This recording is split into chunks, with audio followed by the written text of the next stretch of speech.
শেখ হাসিনার পদত্যাগের পরেই কিন্তু পালিয়েছেন বাংলাদেশ ক্রিকেট বোর্ডের সভাপতি এবং ক্রীড়ামন্ত্রী নাজমুল হোসেন পাপন। বিসিবি থেকে পালিয়ে যাওয়ার পরেই কিন্তু মুখ খুলেছেন এবার ইমরুল কায়েস। নিজের ভেরিফাইড ফেসবুক অ্যাকাউন্ট থেকে কিন্তু ইমরুল কায়েস একটা স্ট্যাটাস দেন, যেখানে তিনি লিখেন, আসসালামু আলাইকুম, স্বাধীন বাংলাদেশে আশা করি সবাই ভালো আছেন। বাংলাদেশ ক্রিকেট বোর্ডকেও ক্ষমতার কালো থাবা থেকে মুক্ত করতে হবে। সম্প্রতি একটা সাক্ষাৎকার দেখলাম, বোর্ড কর্তারা নিজেদের মুখোশ পাল্টে তারা এখন মিথ্যা আশ্বাস দিয়ে যাচ্ছে। এদের কারণে যে ক্রিকেটের কি পরিমাণ ক্ষতি হয়েছে তা সবাই জানে। কত প্লেয়ারের কেরিয়ার যে ধ্বংস করেছে তারা, শুধু তাদের পছন্দের তালিকায় না থাকার কারণে। খেলোয়াড়দের প্রতি যথেষ্ট সম্মান দেখানো হয় না। বোর্ডের প্রতি আমার অনুরোধ, আপনারা যথেষ্ট করেছেন।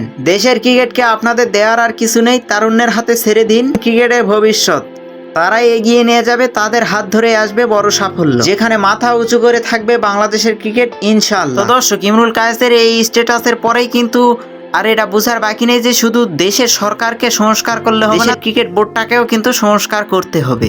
তো এই বিষয়ে আপনার কি মন্তব্য আছে তা জানিয়ে দিন কমেন্ট বক্সে। Subscribe this my YouTube channel, follow my Facebook page Mostakin Hasan, অজানা পৃথিবী 07।